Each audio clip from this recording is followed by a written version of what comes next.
Assalamualaikum warahmatullahi wabarakatuh. Alhamdulillah, alhamdulillahilladzi rafa'a man khafada tawadu'an li jalalihi wa fatahal baba liman intasaba tanasaban li ibdalih wa jazama liman irkabara takaburan li zinatih. Asyhadu an la ilaha illallah wa asyhadu anna Muhammadan abduhu wa rasuluhu la nabiyya ba'dah. Hadratal mukarramin, segenap para alim, para ulama yang kami muliakan, bapak-bapak, ibu-ibu, segenap wali santri khususnya, juga segenap para panitia, tak lupa pula guru tugas beserta santri utusan yang ikut hadir di tengah-tengah kita, yaitu dari Pondok Pesantren Al-Mujahidin Mekarsari Ketapang. Ini kiainya Kiai Nawari. Jadi kiainya ini satu letting dengan saya dulu waktu di pesantren di Sampang. Kuliahnya juga sama-sama, karena kebetulan saat itu saya dengan Kiai Nawari ini untuk anak dari Ketapang itu yang sambil kuliah itu hanya berdua aja. Hanya saya dengan beliau.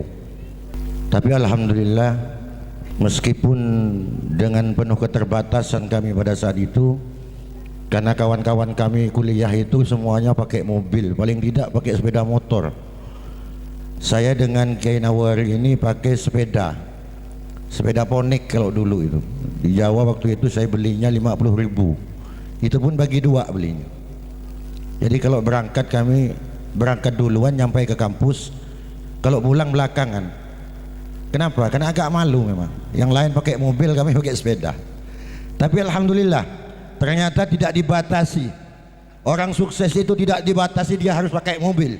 Orang sukses itu ternyata tidak dibatasi hanya harus anak orang kaya. Tapi di mana dia ada kemauan, may yajhad yanjah. Barang siapa yang bersungguh-sungguh, dia akan sukses dan berhasil. Tidak sedikit anak orang yang kaya, yang banyak hartanya, tetapi anaknya tidak jadi apa-apa.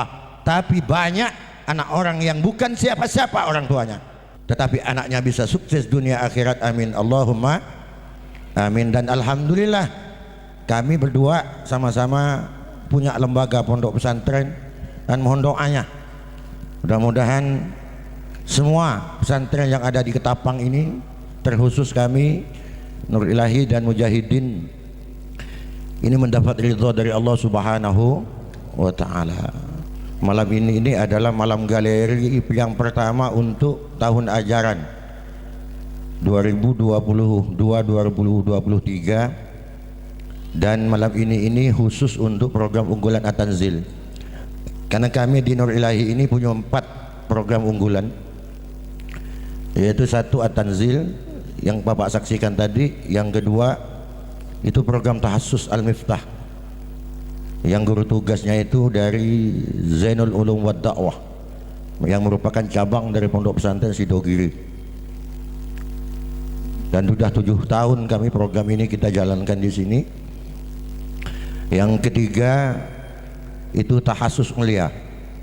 Jadi anak bapak ibu, kalau yang sudah lolos di At-Tanzil tadi itu naik ke peringkat di atasnya, yaitu Tahassus. Kalau Tahassus nanti lolos, baru di Tahassus Ulia. Tahassus Ulia itu sudah sampai ngajinya ke saya sudah. Jadi anak bapak ibu kalau lancar setiap tahun bisa lolos, maka masuk tahun ketiga sudah ngajinya ke saya. Sudah pendalaman kitab-kitab, baik itu Fathul Qoribnya, kitab hadisnya, Nahwu Shorobnya, Imriti dan sebagainya, itu sudah masuk ke Tahassus Ulia. Artinya sudah pendalaman di situ. Tadi seperti yang sudah anak-anak yang mendemonstrasi tadi itu yang sudah di kelas saya sudah. Ada program unggulan yang keempat, dan ini baru 1 tahun di Nur Ilahi ini, yaitu Tahfidzul Quran, khusus menghafal Al-Quran. Tetapi untuk tahfidz ini juga semua anak-anak wajib dari At-Tanzil semua.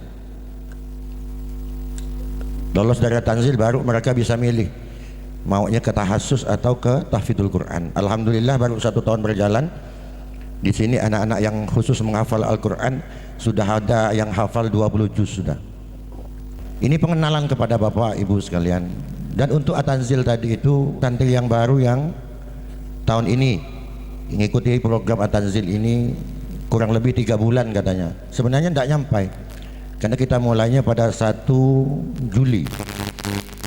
Jadi kalau sampai malam ini baru sekitar 70 hari. Jadi dalam 70 hari sudah bisa seperti tadi, meskipun pastinya masih ada kekurangan-kekurangan, itu pasti. Tidak lama Pak, 70 hari ini udah bisa seperti ini. Bagaimana kalau 1 tahun? Gimana kalau anak Bapak 2 tahun, 3 tahun di sini? Anak-anak kita hari ini dibanding anak-anak zaman dulu, zaman saya ini beda memang. Tingkat intelijensi quotient anak, IQ kalau istilah kita, itu lebih tajam hari ini anak-anak itu sebenarnya. Di samping itu juga metode-metode yang sekarang ini ditawarkan di pesantren-pesantren itu beda dengan saat kami dulu di pesantren. Kalau kami dulu belajarnya manual, tapi kalau sekarang ini metodenya dia percepatan. Makanya anak-anak ini hanya hitungan bulan sudah bisa disaksikan hasilnya oleh orang tuanya. Bahkan tadi yang tampil itu ada yang masih 2 minggu, ada yang 2 minggu masih, ada yang 1 bulan. Nah itu. Terus apa bedanya santri dahulu dengan sekarang? Kalau dari keilmuan, daya tangkap mereka kepada ilmu itu kalah, kita zaman dulu itu kalah. Tetapi ada yang memang membuat kadang-kadang anak kita hari ini boleh saja dia pintar kadang, tetapi ilmunya itu tidak bisa bertahan lama, artinya cepat hilang. Ini wanti-wanti ke orang tuanya. Kenapa ini saya sampaikan? Agar anak bapak ada di pesantren itu tidak sia-sia. Tadi Ustadz Wahab sudah banyak menjelaskan, Ustadz Abdul Aziz juga katanya 3 pilar, orang tua, anak, dengan guru.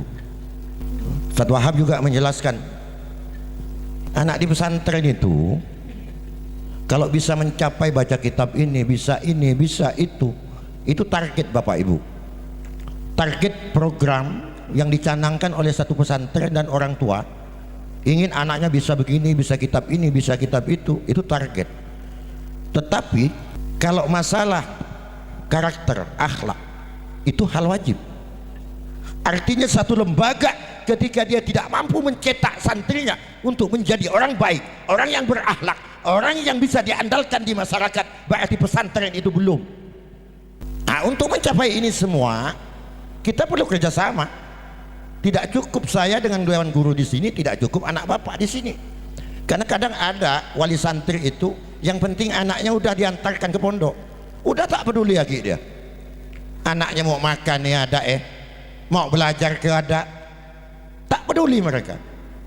Kalau itu yang terjadi maka anak bapak tidak cukup Pak, syaratnya tidak cukup. Ketika nanti dia pulang dia tidak sesuai dengan harapan, bapak tidak bisa menyalahkan lembaga. Ada yang tidak cukup di situ. Nah, 3 pilar ini harus wajib kalau ingin sukses. Itu yang pertama. Yang kedua, orang mondok itu dia akan diseleksi oleh alam. Tadi kurang lebih 30-an ini. Belum tentu Pak 30 ini jadi semua ketika pulang nanti ke rumahnya. Faktor yang menentukan apa? Faktor yang menentukan orang tuanya, kekompakan orang tua dengan gurunya, termasuk anaknya. Dan dia nanti diseleksi oleh alam. Karena untuk mempunyai anak sukses itu, ini nanti alam yang menseleksi Pak. Maka di antara anak-anak yang ada itu nanti ada yang gugur itu. Entah tidak kerasan di pondok, pengen pulang, itu godaan-godaan orang mencari ilmu itu hal biasa. Tinggal bagaimana orang tua memotivasi anaknya, jangan nyerah. Jadi ketika anaknya, "Ma, aku mau berhenti, aku tidak betah di pondok," jangan langsung iya kan Pak. Dimotivasi. Ini anaknya mau berhenti, ya udah, mun kau mau berhenti jangan balik kan. Lebih-lebih lagi kadang-kadang anaknya diantarkan bagus-bagus ke kiainya, ketika mau pulang berhenti, tak ada paham itu. Keng lah boleh, keng lah nyelonong boleh, pas minta nanti di kiai, nanti ustad, tidak bisa Pak. Orang tua itu sekali pasrah jangan tanggung-tanggung, itu syaratnya. Syarat itu.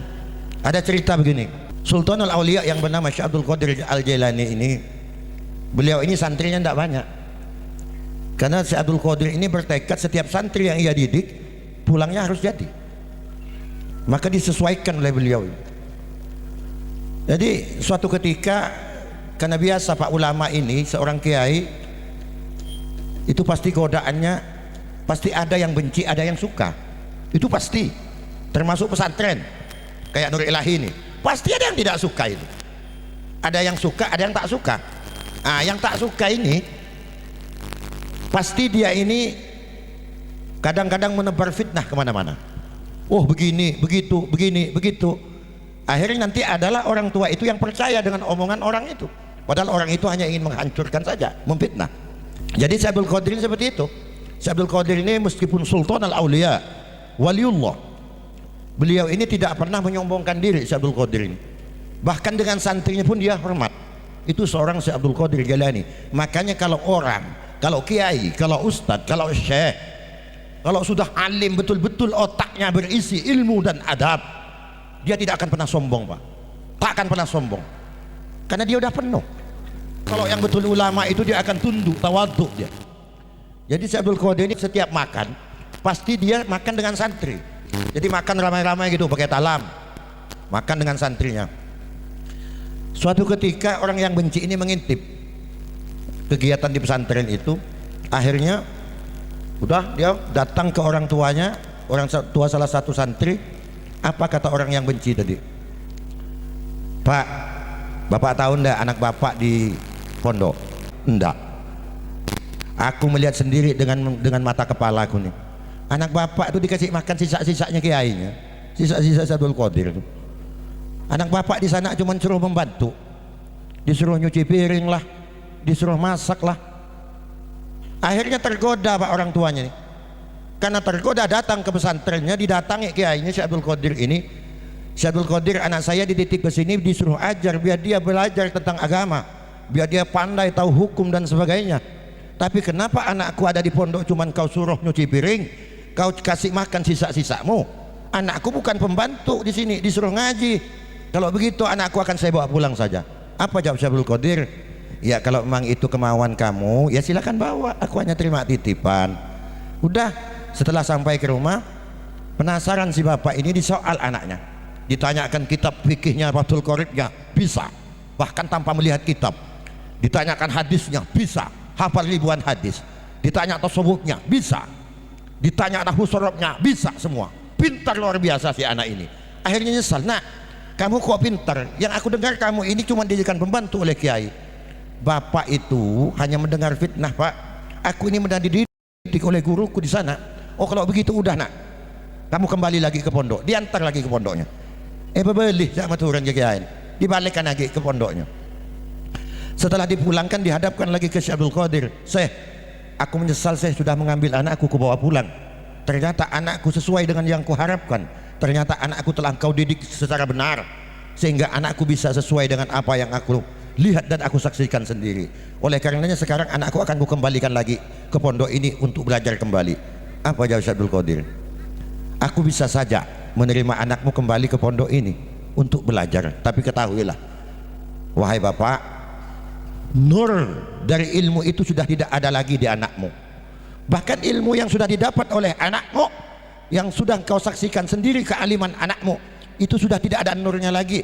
Artinya ilmunya itu tidak akan bermanfaat. Untuk apa lagi kau sampaikan ke sini? Ibaratkan tali itu sudah terputus, Pak. Kalau sudah disambung kembali dia sudah berbekas. Inilah murid, inilah orang tua dengan guru. Sekali pasrah sampean ke guru itu jangan tanggung-tanggung, Pak. Mau dengar anaknya dicubit di pondok, mau dengar anaknya dipelasah di pondok, tak peduli, pasrahkan. Intinya tidak ada yang nama guru itu mau bunuh muridnya, tidak ada. Kita mendidik santri ini tidak gampang, Pak. Perbandingannya begini, bapak punya anak 5 di rumah, bagaimana bapak menghadapi 5 orang anak di rumah itu? Pasti 5 macam dia. Ada yang penurut, ada yang nakal, ada yang nyumpah orang tuanya, bisa jadi ada yang melawan. Apalagi di pesantren dengan banyak anak seperti ini, tidak gampang, Pak. Di sini bapak perlu tahu, anak-anak ini belajarnya kalau pagi formal sampai jam 11, setengah 2 anak bapak masuk keluar jam 5. Jam 5 itu kadang kalau yang tak rotibul haddad di masjid yang tidak bertugas, saya lempar bola anak-anak itu. Main bola kalian. Kenapa? Biar ngepres lagi otaknya. Tegang mereka otaknya. Jadi kita suruh main bola. Karena apa? Karena nanti malam setelah maghrib sampai isya dia ngaji Al-Quran, setelah isya mereka makan malam, setelah makan malam masuk lagi sampai jam 11 malam, bahkan kalau yang tahassus sampai jam 12 malam. Coba bapak bayangkan dari pagi sampai jam 12 anak bapak diputar terus dengan ilmu. Kalau tak dikasih hiburan gimana? Tak dipres. Jadi seorang guru itu pak, dia pasti punya cara, ada didaktik metodik dia. Saya ini kuliah sampai S2, mondok 12 tahun saya. Tapi ternyata banyak orang tua sekarang ini lebih ketakutan kalau anaknya tak masuk di formal. Kalau di formal biar punya rumah satu-satunya dijual pak demi anaknya. Tapi kalau untuk pesantren ini dijadikan nomor sekian. Padahal yang terpenting itu pak, anak bapak kalau alim agama ilmu umumnya pasti ikut pak. Coba lihat tuh pejabat-pejabat yang ada, dari presiden sampai ke kades sekalipun, itu santri semua banyak sekarang. Mereka tidak pernah berada di bawah. Li raf'i wan nasbi wa jarrina shalah fa'ribina fa innana ninnal midah. Itu kata Alfiyah gitu. Santri itu tidak akan pernah berada di belakang orang. Jangan khawatir sampean. Saya sampai kuliah S2, coba hitung, SD 6 tahun, SMP-nya 3 tahun, tambah SMA 3 tahun, udah 12, tambah kuliah S1 4 tahun, udah 16, ditambah lagi 2 tahun S2, 18 tahun. Kalau pesantren sampai 18 tahun kayak apa alimnya pak? Saya S2 ternyata ilmu yang diajarkan itu hanya waktu saya masih kelas 1 sanawiyah pesantren, bukan sanawiyah formal ya. Ketika kuliah saya tidak ada kesulitan tanya. Bahkan nilai saya kumlot. Yang ditanyakan di kuliah itu enteng-enteng semua. Pelajarannya rendah-rendah semua ternyata. Kalau dibanding ilmu pesantren itu tidak ada apa-apanya. Tidak ada apa-apanya. Jadi kalau bapak ingin dunia akhirat, sa'idum fid dunya wal akhirah, bahagia dunia akhirat, maka anaknya tekan untuk memperdalami agama. Silakan formal jangan ditinggalkan, tapi jangan sampai agamanya anak bapak ketinggalan. Banyak orang tidak sekolah pak, tapi pintar. Banyak orang tidak sekolah SD sekalipun, ijazah SD tidak punya, tapi banyak orang kaya. Tapi justru yang S1 S2 jadi kulinya. Karena persoalan rezeki bukan dari sekolahmu, persoalan rezeki itu sudah takdir, sudah ditentukan oleh Allah. Tanamkan anak-anaknya agama pak, akhlak. Kalau itu bisa, maka bapak akan menjadi orang yang bahagia dunia akhirat. Jangan sampai nanti bapak mati, anaknya tidak bisa ngirim yasin pak, karena tak tahu baca yasin, tahunya matematika aja dengan bahasa Inggris. Karena sekarang musim Android, akhirnya disetelkan yasin, taruh di maesan kuburannya. Jadi HP yang baca yasin. Jangan sampai gitu pak. Na'udzubillahi min dalik. Jadi sini program kami pak. Saya memang tidak akan cari santri. Sesuai pesan guru saya Kiai Mubashir Mahfud, tidak akan pernah cari santri. Al ilmu yuta wala ya'ti. Ilmu itu didatangin pak, bukan datang. Kalau sudah ke ustadz, kiai, syekh, cari santri kemana-mana, berkahnya tidak akan pernah ada. Tidak apa-apa saya punya santri 50, 70, tidak apa-apa. Tapi 70 ketika sudah sampai di Nur Ilahi, maka tidak boleh pulang mereka, kecuali mereka pulang sudah membawa ilmu. Itu tekad saya di sini. Tak perlu ramai santri itu, yang penting anaknya sukses. Seperti anak bapak dia di 70 hari di karbet macam itu, bisa. Kira-kira bapak mampu tidak ngajar 70 hari bisa macam itu? Paling bapak buat anak mah pandai. Muna kebebas siang malam. Jadi berat jadi guru ini pak, tidak gampang. Jadi saya minta dukungannya kepada wali santri ini. Jangan sungkan orang tua ini datang ke kiainya pak, silaturahmi. Mun beda anak ni pun tuk cepat hilang, cepat tengok sekali. Kapan tak tawanan? Oh ya cordok rumah tengah anak. King kaki udah di mah. Ada nikah. Jangan mantap ngol-ngol. Tanyakan gimana anak saya kiai, perkembangan anak saya seperti apa. Tanya, silaturahmi, datang. Jangan ketika diantar, kalau udah mau berhenti baru datang orang tuanya. Ayo kita kerjasamanya. Jadi satu itu ya, yang saya minta, tolong kalau sudah dipasrahkan di sini, ikuti aturan, karena itu bagian dari keberkahan. Itu cerita yang pertama. Yang kedua begini, ada santrinya ini bertahun-tahun Pak, tak pandai-pandai dia, ngaji bodoh tak bisa-bisa. Akhirnya putus asa si anak ini nih. Putus asa, ngadap ke kiainya. Kiai, saya mau berhenti saja mondok. Ngapa Cong kamu mau berhenti Cong? Saya udah 3 tahun kiai di sini, tapi tak bisa apa-apa, malah dilangkahi oleh kawan-kawan saya yang baru. Jadi percuma saya ada di sini. Oh itu alasan kamu? Iya kiai. Kebetulan di depan rumah kiai ini ada kolam. Di sebelah sana ada ember untuk mengumpulkan sampah itu. Jadi kata kiainya, gini aja dulu sebelum kamu berhenti. Kamu kan bilang tadi mondok 3 tahun tidak dapat apa-apa. Nah, sebelum kamu berhenti, coba kamu ambil ember tempat sampah itu. Kebetulan jeding Pak Kiai ini, jeding kamar mandi lagi kosong airnya. Tolong kamu isi dengan itu ya. Kamu penuhkan jeding itu. Ambil air yang di kolam itu. Dilakukan oleh santri tadi yang udah putus asa tadi. Nimba air, bawa lari ke jeding, masuk. Ternyata bak sampahnya bocor. Jadi setiap ngambil ke kolam ini dibawa, ya habis lah jatuh airnya. Sampai ke jeding habis dah, balik lagi, bawa lagi, balik lagi. Akhirnya capek dia, dilihat ini sia-sia apa yang aku kerjakan ini, kata santrinya dalam pikirannya. Ngadap ke kiainya, Kiai nyuruh saya ngisi jeding, ternyata sia-sia Kiai. Kiai yang suruh saya ngisi dengan ember yang bocor, mana mungkin nanti jeding itu akan penuh kalau Kiai nyuruhnya dengan ember bocor. Udah, apa yang diperintahkan guru lakukan saja terus. Akhirnya lebih cepat lagi, mungkin kamu kurang cepat itu waktu ngisinya. Ngambil lagi ke kolam, bekejar dia sambil lari. Adalah sedikit yang tersisa di ember yang masuk ke dalam jeding tadi. Akhirnya semangat lagi dia, ngisi lagi. Tapi yang namanya ember bocor tetap tidak banyak. Akhirnya kata Kiai, sudah ngadap sini kamu. Setelah ngadap di hadapannya, apa kata Kiainya tadi? Coba dari awal yang aku perintahkan denganmu tadi, apa yang dapat kau hasilkan? Yang bisa engkau petik nilainya di situ. Coba kau pikir dulu. Dipikir lama oleh santri. Maklum dia IQ-nya memang agak kurang.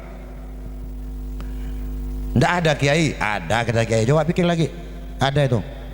Pikir lagi. Dipikir lagi. Akhirnya dia lihatlah ke ember tadi yang tempat sampah yang kotor tadi. Dilihat di dalam. Ada Kiai. Apa?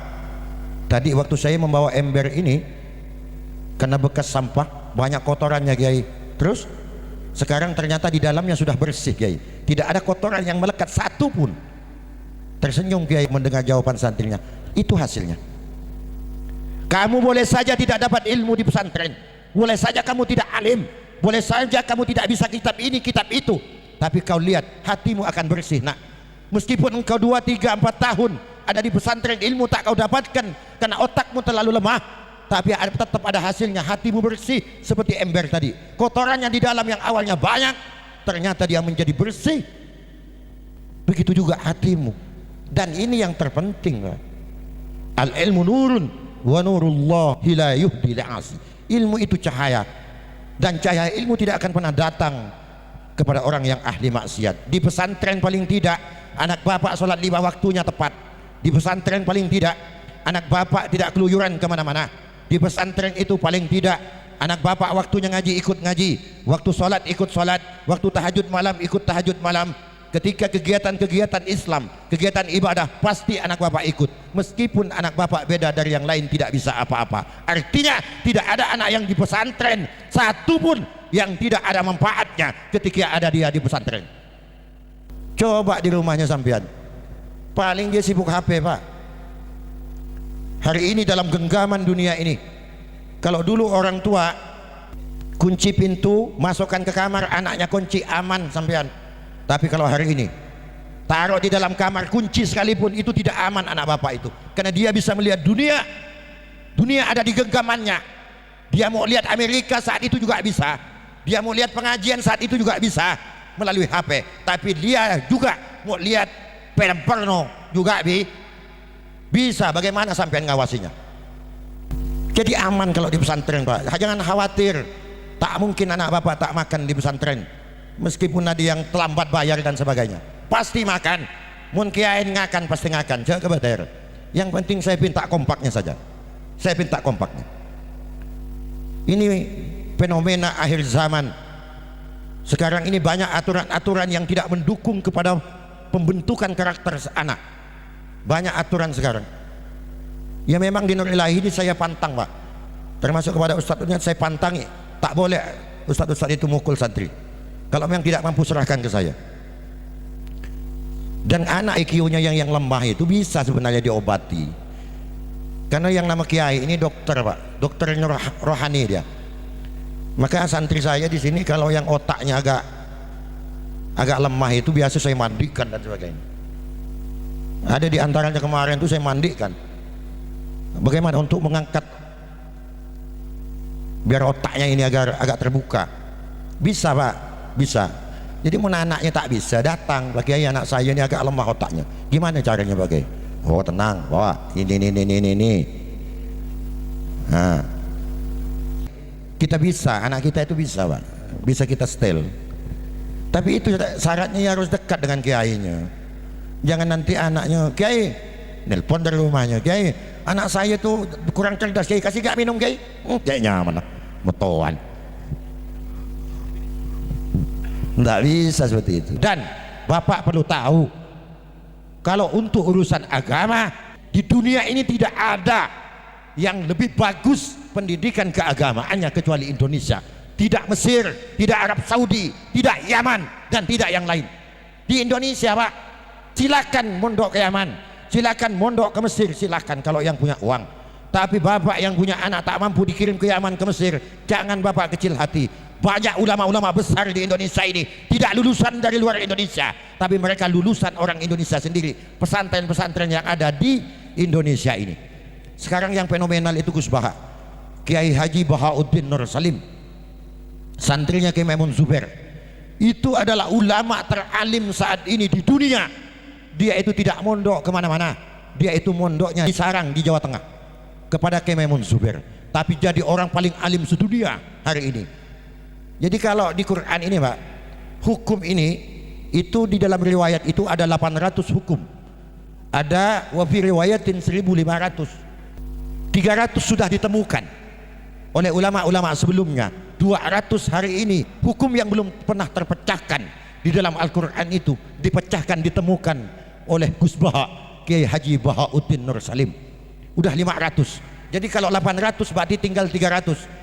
Kalau 300 nanti ilmu yang tersembunyi di dalam Al-Quran ini bisa terpecahkan, bisa ditemukan, maka jatah kita, jatah dunia ini udah habis. Berarti sudah mau ya. Jadi kalau 800 hukum Al-Quran yang belum ditemukan, yang sudah ditemukan 500 hari ini tinggal 300 itu ditemukan, maka kita akan sampai pada kiamat Pak. Akan sampai pada kiamat. Yang menemukan itu bukan santri dari Mesir, bukan santri dari mana-mana, tapi santri di Indonesia. Dari dulu yang ngajar di Mesir, ulama teralim ngajar di Mesir, ngajar di Arab Saudi, ngajar di Yaman, sampai hari ini itu adalah ulama-ulama Indonesia yang ngajar di sana. Anak kita dikirim ke sana, yang ngajarnya orang Indonesia gak? Nah, Bapak bisa lihat tadi 3 bulan ini nanti wisudanya insya Allah doakan. Tapi yang naik nih Pak belum tentu wisuda semua nih Pak nanti ya. Ini sekitar bulan 3, nanti bulan Maret kita haflah akhir sana. Itu acaranya 2 hari 2 malam, penobatan anak-anak ini. Doakan, dukung anaknya. Yang naik tadi itu belum tentu nanti di bulan 3 di akhir sana nanti bisa diwisuda, belum tentu. Penentuannya nanti di bulan 3 nanti bisa lolos enggak tahun ini. Kalau bisa lolos semua tadi yang di atas, insya Allah nanti diwisuda. Dan kalau sudah diwisuda nanti naik peringkat, dia naik ke tahassus. Nah jadi itu, ini kita galerinya At-Tanzil, insya Allah bulan depan atau paling telatnya kita bulan 11 nanti Oktober atau November akan sampai pada galerinya tahassus, dan akan digabung langsung dengan tahassus ulia yang saya ajar, anak-anak yang saya ajar. Tahassus ini yang lolos tanzil tahun lalu, jadi tahassus tahun ini di galerinya tahassus. Kalau yang ulianya nanti yang sudah di kelas saya, nanti saya langsung yang akan mendemonstrasi, tapi saya yang akan ngaji, bukan saya yang ngajar. Kalau nanti di Ulia itu akan sistem cabut undi saja. Di kelas saya itu sekarang materi yang saya pegang itu kitab hadis. Target saya anak-anak ini dalam 1 tahun ini yang di kelas saya itu minimal harus hafal 1000 hadis itu langsung dengan arti dan syarahnya. Maka anak-anak tiap minggu nyetor saya ini. Jadi doakan mudah-mudahan paling tidak nanti ketika sampai galeri anak-anak itu paling tidak sudah hafal di luar kepala dia 300 hadis dengan sarah-sarahnya. Nah, nanti tinggal cabut undi mereka, kena ke hadis berapa, silakan artikan, silakan jelaskan isinya apa itu. Jadi yang kita semua nanti yang ngaji ke mereka. Jadi itu Pak ya, sekedar informasi. Doakan mudah-mudahan paling telat nanti kita bulan 11 akan ada galeri lagi, kita kumpul kembali di sini. Kepada yang wali santri yang hadir, utama yang jauh, kayak tadi ada yang dari Satai itu, jauh Pak dari Satai, ini biayanya besar, tapi bisa hadir. Meskipun banyak yang tidak hadir, saya maklum yang jauh-jauh ini karena faktor biaya. Tapi nanti insya Allah tadi kegiatannya itu akan kita share nanti di YouTube, karena di channel YouTube kita itu ada Nur Ilahi Al Islami. Silakan dilihat nanti, yang tidak hadir orang tuanya nanti bisa dilihat di YouTube hasil anaknya tadi yang dari demonstrasi. Demikian mungkin dapat kami sampaikan di Nasratul Mustaqim. Wassalamualaikum warahmatullahi wabarakatuh.